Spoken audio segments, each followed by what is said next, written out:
what I think is most interesting about your career is what you did before you were a restaurateur. I would say that marketing is a nice to have, not necessarily a need to have, according to our industry for the last 2,000 years. But you spend a little time in marketing, you're like, man, this is a really valuable thing. You came from that world into the world of restaurants. And I would ask you, did you see it as a competitive advantage at the time? I don't think I saw marketing necessarily as a competitive advantage. I definitely saw my business background as a competitive advantage. All right. So I worked, I have an atypical background for a restaurateur. Atypical backgrounds generally don't work well. I read Anthony Bourdain before I opened my first restaurant, and if I'd really listened to him, I would have stopped right there, given my investors their money back, apologized, and gone back to my day job. But I Sure. didn't do that, and I'm glad I didn't do that, even though statistically speaking, I should be bankrupt by now. Um, and I think that my business background has been an advantage, right? So I have an atypical background. I have an MBA. I did marketing, and I think some of that was an advantage because I can crunch numbers. I can think through profit margins. I can plan. I think some of it at times has been a disadvantage because I didn't have the industry background. My last job in restaurants before opening my first restaurant, I was a bartender, and I got fired from that job. It was a total abuse of power on the owner's part, I want to say, but I did get fired from that job. So I did not have a successful restaurant career before opening my first restaurant. I took the plunge at the deep end, and the business background has been helpful. And then it's, one of the advantages to, I think, coming from outside of the industry is you're not bought into the hype, which is No, that restaurants are a completely different animal. They don't run on traditional business principles, right? It's harder. Nobody makes any money. When I went from nightlife into fine dining, which was a huge leap and incredibly painful, the strategic advantage I had, if there was any at all to my ignorance, was that I started with first principles, hmm which starting from scratch with no preconceived notions of how this should operate, it served me well. I would ask you, now that I see both sides, right? You're familiar with this age old restaurant lore yeah. and with your approach that you took out the gate. What holds true and what wasn't? What holds true and what wasn't about what? About like the age old lore about the industry itself, and then what held true, that some things are true about the industry. Like Yeah. when people So tell me it's a game of pennies, I would say, yeah, it is a game of yeah, pennies. it is a game of pennies, and I think that beyond being a game of pennies, it's a weak link game. So Malcolm Gladwell did this podcast where we talk about strong link systems and weak link systems, right? And basketball is a strong link system. You're as good as your strongest link. If Michael Jordan or LeBron's on your team, odds are you're going to win. You win generally by like 5, 10, 15, 20 points. You lose, you make one mistake, it's not going to kill you. Soccer is a weak link system. You make one mistake, you let in one goal, you might lose the game just on that one mistake. Well, it's a weak link system. Right? One person out of a team of 20 in a restaurant can screw up a guest night, and no one person can make it on their own. Right? So not only is it a game of pennies, right, where there are a lot of different places your boat can leak, but you're dependent on a lot of people to make sure that you get that like narrow outcome of a perfect night for the guest. So I think that, that the error rate in restaurants is linked to all of those factors, right? To the fact that you depend on a lot of people. And so those things are true. You said, restaurants are a business. At the end of the day, I think it was Mario Batali who, probably quoting somebody who's wildly out of favor these days. But even he said, look, we buy food, we cook food, and we sell it for more than we bought it. We sell it for a profit. And if we don't do that, we're not in business, right? So for all of the alluring lure of the hospitality side of the business, the people side of the business, the pageantry, et cetera, at the end of the day, it all needs to pencil out, because if it doesn't, you're hosting people at home before you know it. For sure. What I think is interesting about your concept is the tier of dining that you're in the year that you open. So if we go back to like 2006, so I opened my bar in Yeah. 2010, and when I did, it was a contrarian play. You look at Los Angeles in 2010, especially Mm-hmm. Hollywood Boulevard. It's 8,000, 10,000, 12,000 square foot nightclubs, lines out the door, and I opened a 900 square foot dive bar, believing that what people truly wanted was inclusivity, not exclusivity, that they wanted a place to connect. And I got lucky. Were you I right? was right. I was. We owned and operated that thing for 11 successful years. Amazing. Um, but I look at Boqueria and I see the same thing. It's a contrarian play. When you look at what New York looked like back in 2006, it was white tablecloth and polished dining rooms and all of this. Fine dining, as fine dining as fine dining comes, paired with edgy nightlife. And you sat somewhere in between. What gave you the confidence to move forward with that concept? I don't know if it was confidence as much as passion. I wanted to make it happen. So I'd like to say that it Passion was for a what in carefully particular? well passion for bringing to life an experience that I thought was unique. The experience of being in Spanish tapas bars that I thought hadn't been replicated in New York or the U.S. more broadly. Like there were very few Spanish places. And I thought that there was something that was really cool about these places that blended the fluidity of the bar and the conviviality of the table. It feels different to be sitting at a bar next to some of you with a drink in front of you, next to somebody who also has just a drink in front of them, or to be sitting at that same bar with a plate of food in front of you and the person next to you has a plate of food in front of them. Sure. Right? That's what I mean by say conviviality of the table, right? All of a sudden, when there's food in the mix, the barriers to conversation lower. You start to engage. You're like, what are you having? What is that? Why are you here? Etc. And there was something about that I really loved. And at the time that we opened, there were a number of Spanish restaurants in New York, and I joked that there were there were restaurants that had great food and not so great ambiance, a little stuffy, and you had the opposite, right? Right. Awesome vibe. You had different like tapas bar, tiny little tapas bars, and in Soho with flamenco on Wednesday nights. It was a great time, but the food was not Not great. great. Let's just leave it at that. Not great. But that wasn't the point. The point was just having a Sure. good time. They were more like dive bars in that sense. And I thought that you could do something that combined the best of both worlds, right? You could do a gastropub version of a Spanish tapas bar, where you took everything that was compelling, that was emotionally compelling about tapas bars, but you did it in a way that was a little bit more elevated, where you took more care put more care into the food, the ambiance, the design, etc. And that's what I was passionate about. I thought it would work, but it's not like I had any market research. There was no grand strategy. I was like, I just think this is going to be awesome, and I want to make it happen. And it was that sort of passion that led me to quit my job in the first place. I started my first restaurant as a side project. The idea was always to have somebody else run it. I was just going to pull the investors together and make this happen. And then within 2 weeks of opening, I realized that I was a lot more passionate about trying to make this restaurant work than I was about doing what I was supposed to do at the time, which was, heading up strategic planning and implementing SAP in my company. And I could not stay awake in meetings. I was like, if I can't stay awake in meetings, I should not be doing this. So I don't know if that answers your question, but it's not that it's not that I thought it would work. I hoped it would work. And I desperately wanted it to, because I thought it'd be really cool if I could pull it off. Two things that came out of what you just said. So the first is this. I think that great marketing rolls off the tongue. I think that great marketing feels effortless in the same way that a highly orchestrated restaurant experience feels mindless and effortless. And so what I love about marketing is positioning. I think that so much of what we're trying to do in this industry is create a category of one for ourselves and then explain how this fits into people's lives. And so what I see more often than not is that people fail to create a category of one.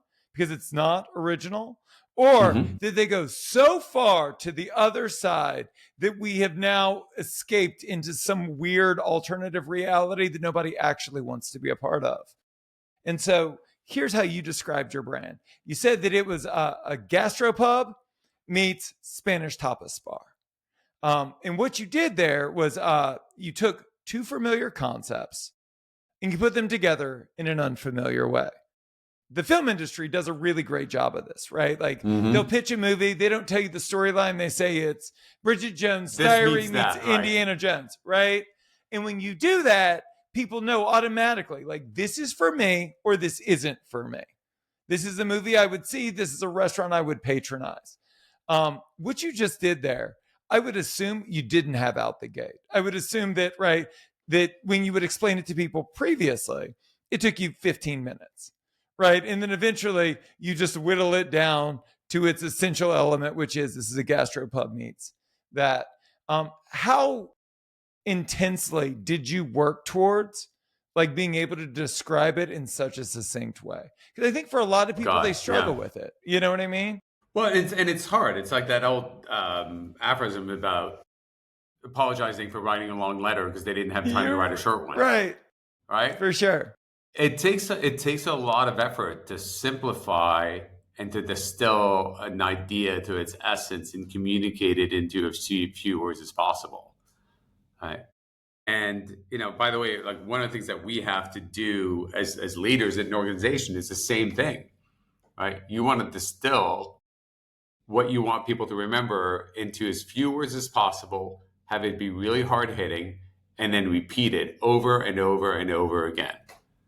Right? Because repeating it over and over again makes sure that people do retain it. Because if you say it once, they're likely to forget it. If you say it 10 times, they're probably likely to forget it. So you have to repeat it so that it sticks in people's minds. The other point of repeating things like that as a leader and as a marketer is that it signals commitment. All right, It he's does. still talking about this. All right, he probably means it. Right? It signals commitment. So yeah, I worked very hard at it because I wanted to be able to communicate in a few words, and I also wanted a North Star in terms of our concept that was really clear and that could tell us yes, no, do this, don't do that. All And right. so I always get into the three questions. The three questions in my mind that we're always trying to answer are number one, does this restaurant need to exist? Full stop. Mm-hmm. Second question, which you answered with your gastropub meets Spanish tapas bar, is it for me? Is it something I would Mm-hmm. be interested in? And then the last question is occasion. How does this fit into my life? Which I would assume would be difficult for you. Like with the dive bar concept, it's relatively easy, right? Are you lonely? Are you interested in having sex? Do you like to binge drink? Boy, do I have the place for you. Yeah. But with you, it's different because this is almost that Starbucks-esque third place thing where you Yeah. are trying to hold space in people's lives where Completely. there was no other model. And so both as a restaurant owner and as a professional marketer, there's nothing less exciting than having to explain shit to people. So how did you teach and train the market? What you do now is commonplace, but it wasn't 20 years ago. Yeah. I don't think that we actually had to do all that much explaining. I think people got it. And I think that, one of the ways that we saw that, so I wanted the restaurant I wanted Boqueria to be a place that you could kind of drop in anytime, that you could drop in and have a couple bites and a beer or have a full meal and spend 4 hours. And I think that there was I like to say that, I've thought really hard about the design, and the concept is baked into the bones of the design. Right. So we actually took, before designing the first restaurant, I took the architects to Spain and we spent 3 days in Barcelona walking up and down, seeing tons of places. And the approach that I took is I said, I want to figure out what the essential elements so do the same thing for design that we just did for the description of the concept. what are the essential elements that tell you you're in a tapas bar? How do we distill that down? And then how do we recreate it in a way that feels novel? Right. So balance in the same way we talked about gastropub and tapas bar. How do we take the essential elements of a tapas bar and recreate them in a way that feels novel and that feels boqueria? So people walk in and go, okay, I've been to Spain. This reminds me of Spain, but this is Boqueria's version. This is a different version. It's not just a recreation of what is somewhere else. Um, so I think people got what it was about very easily, and that there's an informality, there's a balance of beauty and informality in the design of the Boqueria restaurants. The fact that all of the seating is high, for instance, that was a kind of a big bet. Nobody was doing that at the time. There's still not that many people doing it, where most of the seating in the dining room is actually counter height. And we did that deliberately because we wanted the place to feel more casual, to feel more like a bar, but then have the materials convey a level of sophistication that made you feel welcome and cool for being there. Right. And it's just that maintaining those elements in tension is what makes it interesting. The same way that if you have a great cocktail, there are always different elements in tension. There's always like sweetness balanced by acidity or spice or something else. If you have a cocktail or a dish that's one note, it's boring. You get tired of it. You have one sip, you're like, yeah, that was fine, whatever. Like it doesn't keep you coming back for more. But the great cocktails keep you coming back for more because you're like, oh, I want to get that tension. I want to get a little bit more of this, a little bit more of that. And I think the same thing is true for a concept. Same thing is true of design, right? That it needs to have different elements that are somewhat in tension. One thing you've done really well is vibe, right? And so, Mm-hmm. in all of this kind of culminates in a Yeah. restaurant that has a great vibe. But the struggle today is the restaurant, yes, it lives within the four walls of the building, but it lives online. And Yeah. translating vibe has never been So harder hard. or easier than it is today. But when you sell something that is the confluence of many ideas in one, it ultimately Yeah. culminates in a vibe. You know, like the worst thing for a restaurant is the best thing for a restaurant, which is you have to go in and see it for yourself. Oh Yeah. shit, that requires a lot of hope and luck on the front end to get that done.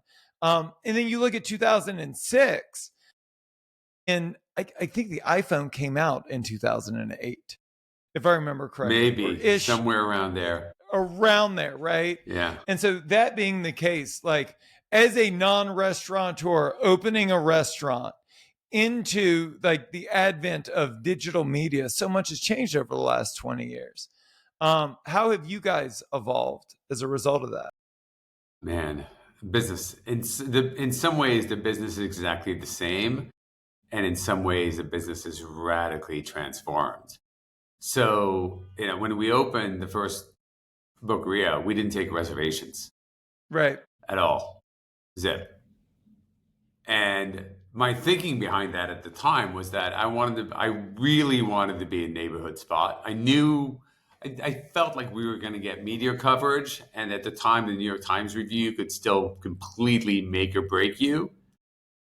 And I felt like we were going to get media coverage, but I really wanted to be a neighborhood spot. My idea is like I didn't want to be sitting there holding a table for a couple coming from the Upper East Side when I had neighbors in front of me who wanted to get sat. So we opened. We didn't have a reservation. I don't remember what a tech stack was then. I definitely could not have told you what a tech stack was then. Like those words, I would not have put together. Um, and I think Excel and QuickBooks were the totality of and the POS system were the totality of my tech stack at the time. And now when we onboard a new manager, they probably have to learn about 14, 15 different platforms, right? Crazy.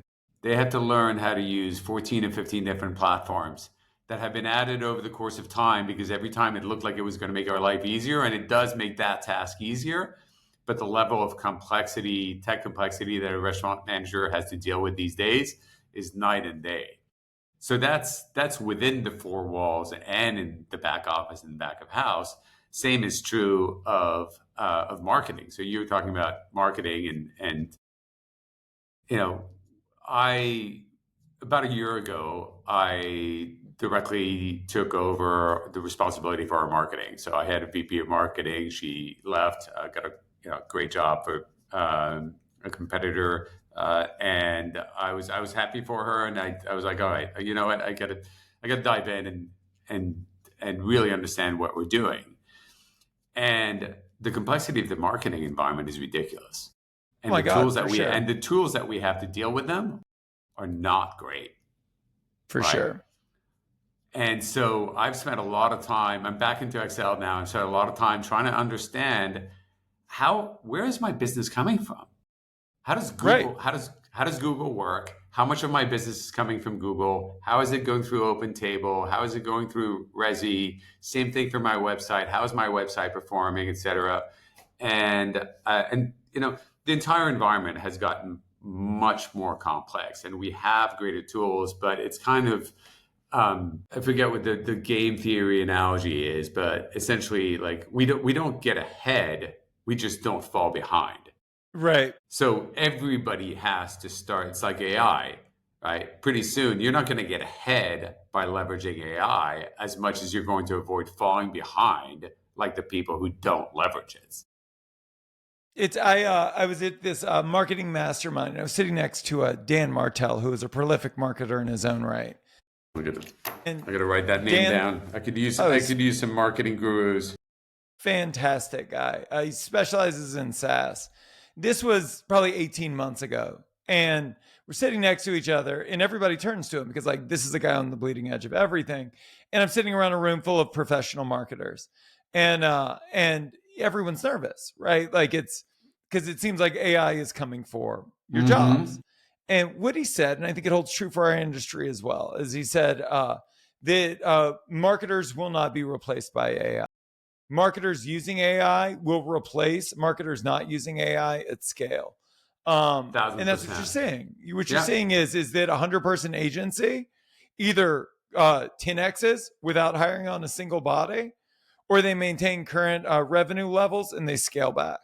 What I think you're going to see in our industry is this. I think that those who have believed that marketing is optional are going to get crushed by those who are Absolutely.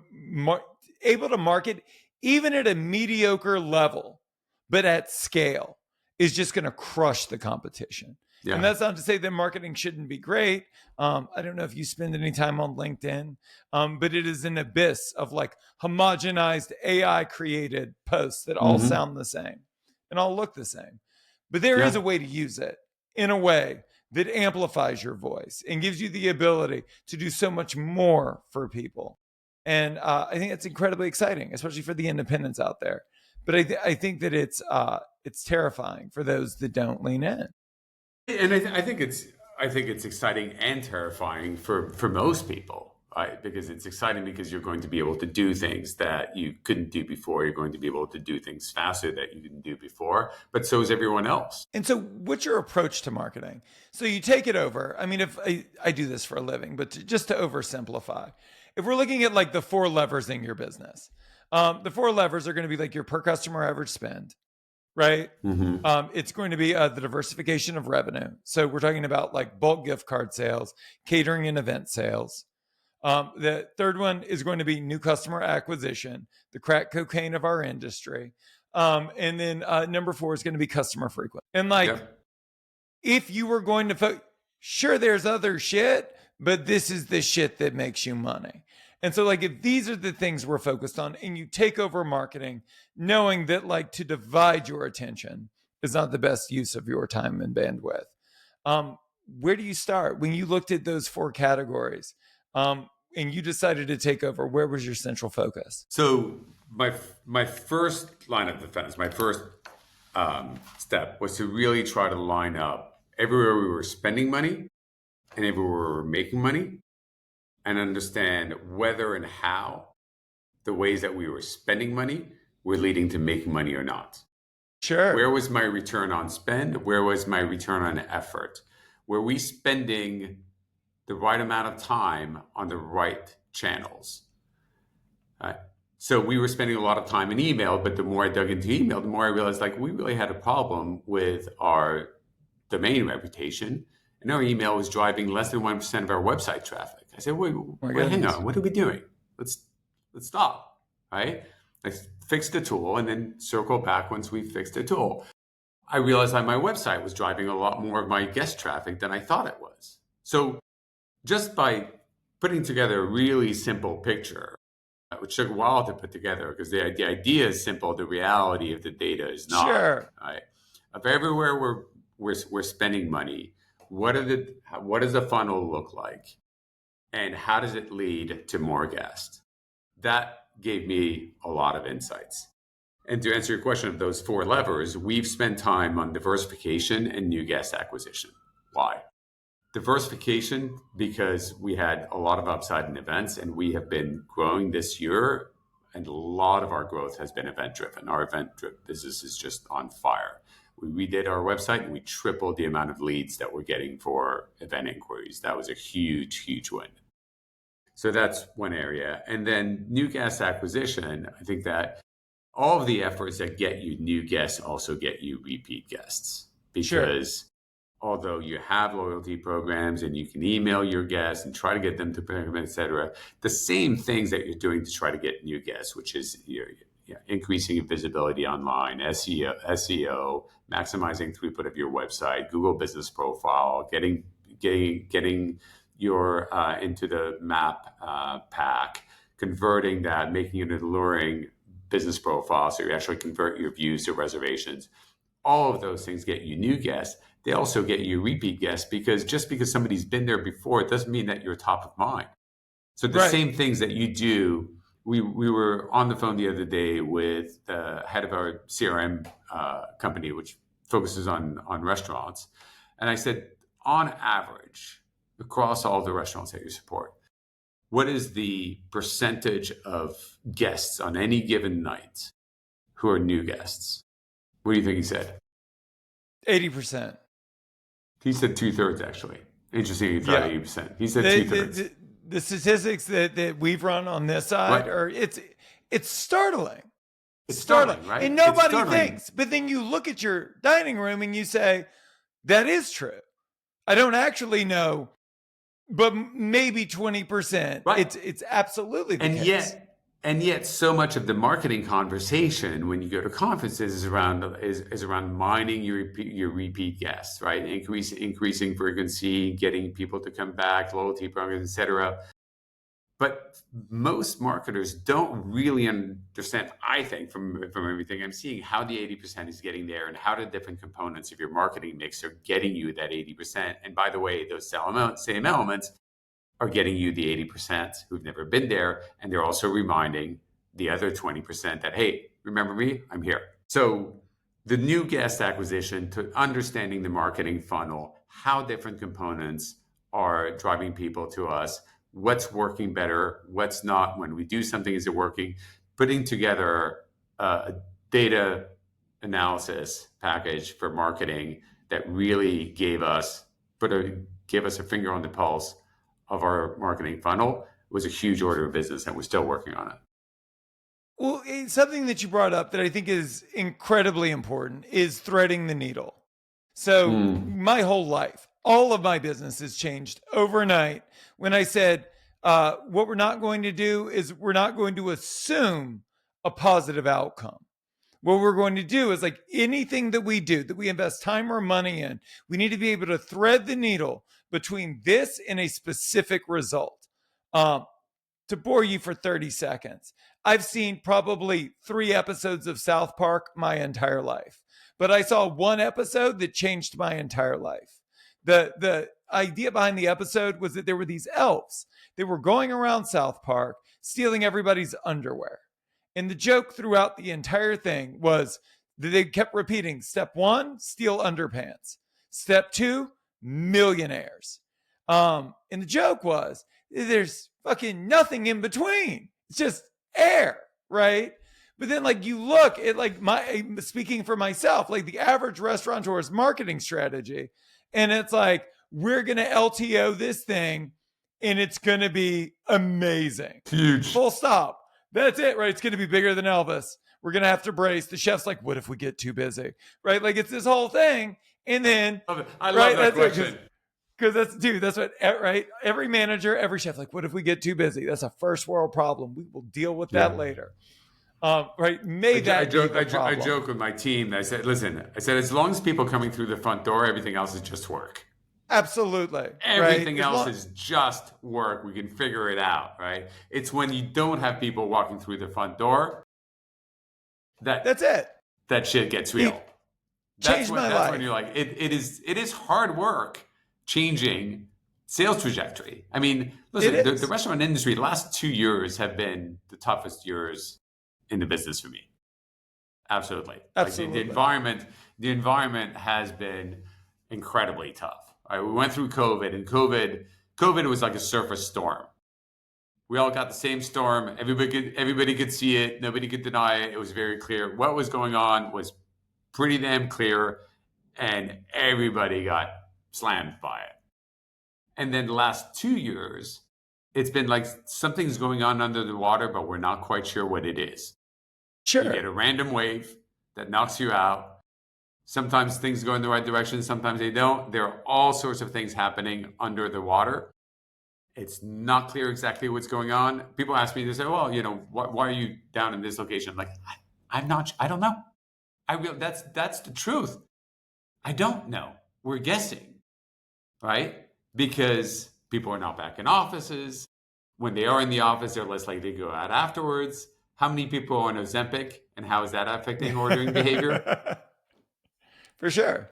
It's out there, right? And so people are drinking less.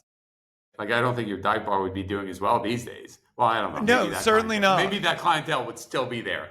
With 900 square feet, yes, with 900 square feet, you only need like 24 alcoholics to keep that party going. I agree with you. I'll give you my 2 cents on it because I mean, obviously this comes up in conversation a lot. What I've seen with my clients that are up this year is that they have had a central focus on frequency. When you look at your dining room and you say that sales are down 18% this year, right? And 80% of the people in that room at any given time are new customers. When you see a decline in business, what you're actually seeing a decline in is new customer acquisition. But the advantage that I would argue that you see in that moment is that if people are going out less frequently, then they are probably being more selective and less experimental when they go out, which means they are far more likely to choose a place that they went and they liked than a new place that they may or may not like that costs the same amount of money. And so if the driver is frequency, then what we do is not to say that you wouldn't see a decline, but to say that if 50% of your dining room, not 20%, were regulars, were people that came in, what does that do to your business? I love frequency. I've always been obsessed with it. And it's because of this, you have these thoughts and then they just kind of keep you up for months. My thought was this. What if everyone that comes to my restaurant infrequently comes in once a month? And then what if everyone that comes in once a month comes in twice a month? And then I started doing back of the napkin math and I was like, well, shit, that's not that hard. What would your favorite restaurant have to do to convince you to come back one more time this month? Not much. Typically an invitation to a relatively unique experience relative to what they already had. What's the best thing you've seen that somebody's done to increase frequency? So what we do is the strategy is really simple. And I will send you the custom GPT that I built for my clients that does this. Please. It's sick. Love me a custom GPT. What it does is this. It starts with context from the owner. So we start out by saying, September is the month of blah, blah, blah. For a lot of us, I'm sure you included, your menu's kind of beginning. This is the last opportunity to get in on the summer menu before the fall changes go in. And what we do is we have a deep understanding of our guests. And so when we do, we understand the 3 things that they use us for, right? Which is, for you, it's going to be a fun night out with friends. It's going to be date night. And it's going to be milestones, right? Birthdays, anniversaries, promotions, all of that. So if those are the top 3 use cases, then in every email that I send, and I only send 1 email a month, I am going to give you a reason to do one of those 3 things, because that speaks to 90% of my total addressable market. And what we do is we engineer an experience which is simply like the next level, the next progression of what that date night could look like. Hey, want to let you know that if you're interested in date night, we've got this Classico for two that we just launched. It's absolutely amazing, blah, blah, blah. Seasonal things, limited vintages, pairing with this and that. If they're going out with friends, it's some sort of promotion around that. And then for birthdays and milestones, most of that is almost always automated. So, and you could probably do it through your CRM. Yeah. We reach out to everybody 30 days before their birthday with an email that actually looks like it comes off your desk. Like it looks like a personalized email from you that says, hey, I know your birthday's coming up in about a month, even though it's exactly 30 days away. Do you have anything planned? Which they don't, because they're not crazy people and nobody plans out their birthday more than 30 days in advance. And we say, listen, why don't you do this? Like, if you don't have any plans, we would love to host it for you. All you need to concern yourself with is inviting a bunch of people. We'll take care of the rest. And you know what? To celebrate with you, the first bottle of bubbles is on us. Because a bottle of Wycliffe costs $3.87 a bottle, and it's like liquid gold. High perceived value, low expense, high conversion. You look at your mailing list and you say, I mean, if you got 10,000 people on that mailing list and there are 365 days in a year, I like that math.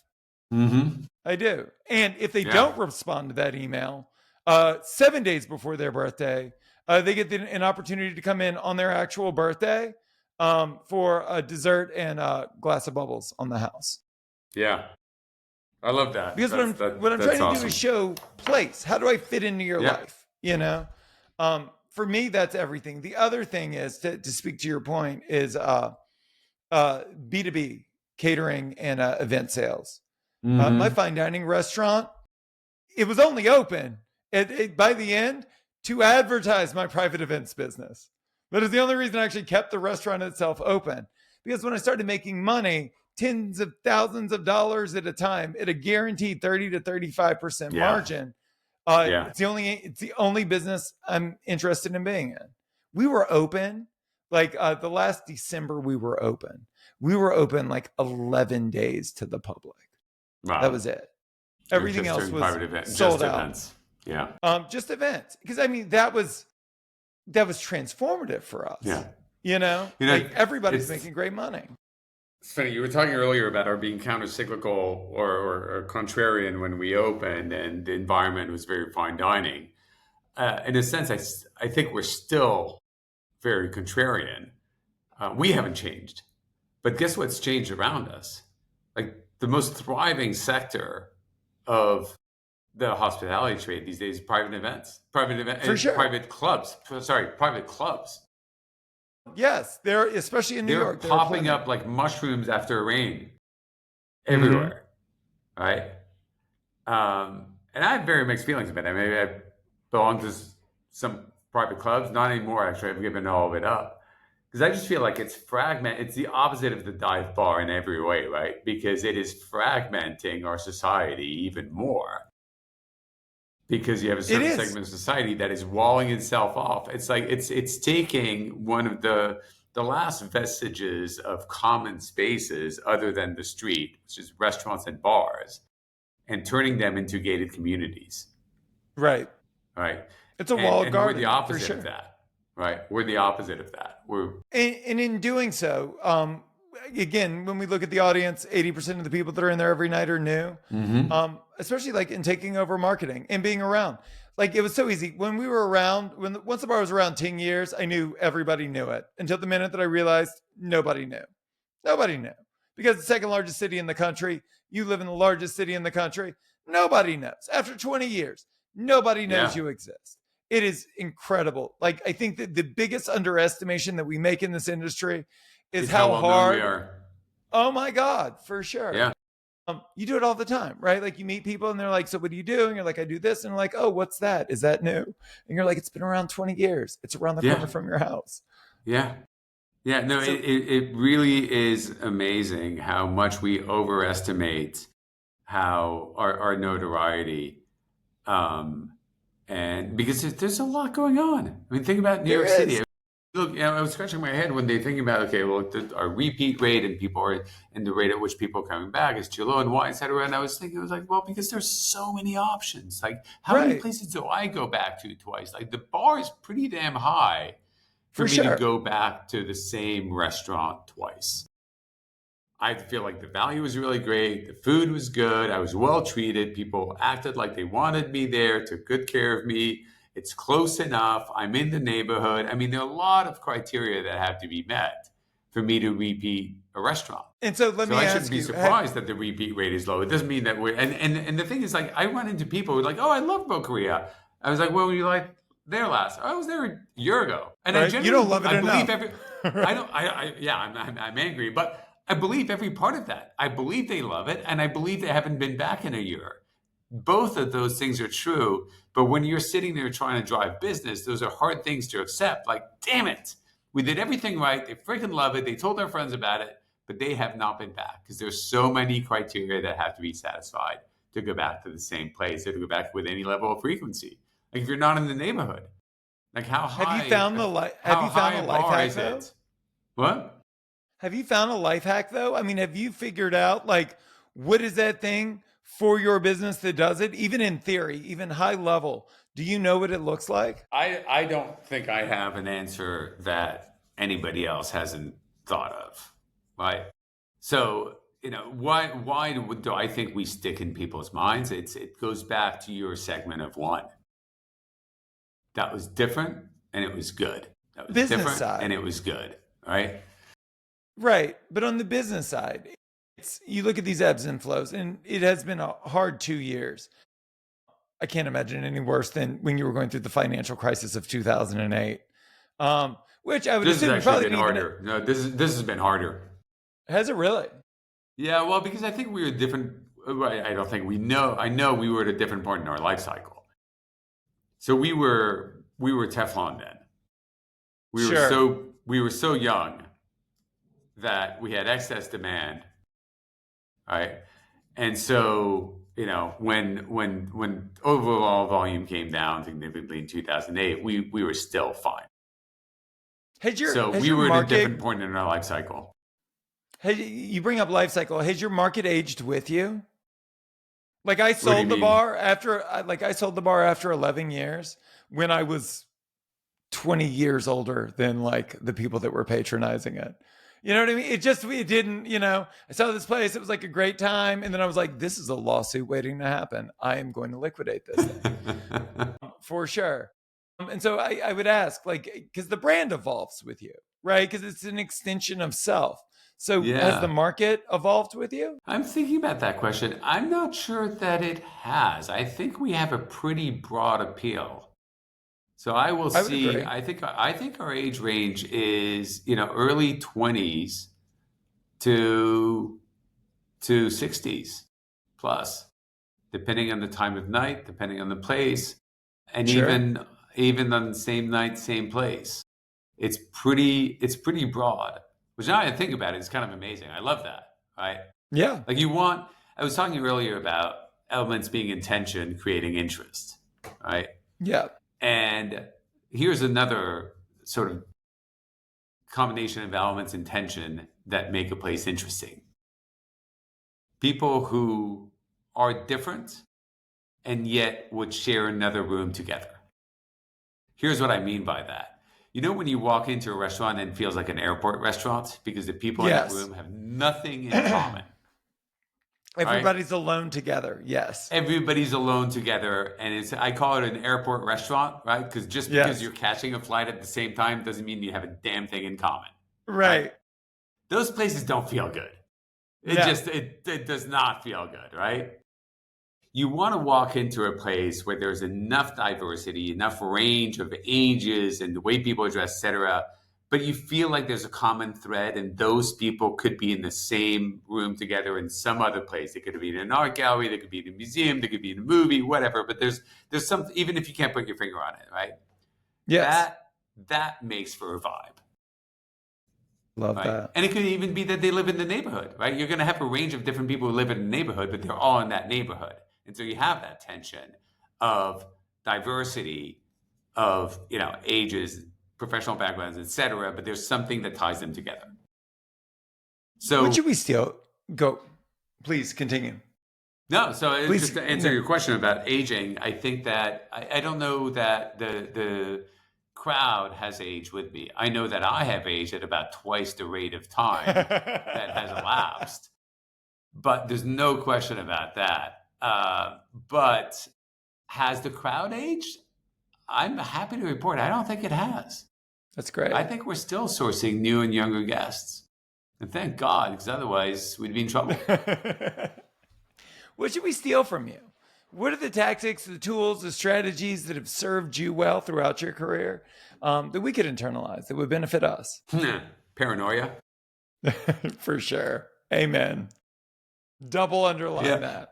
I used to joke that you have to be wildly optimistic to start a business and paranoid and incredibly pessimistic to maintain it. For sure. If you're not constantly looking out for the things that could bite you in the ass, you're going to be in trouble. So I hate to say it, but you should probably never rest easy.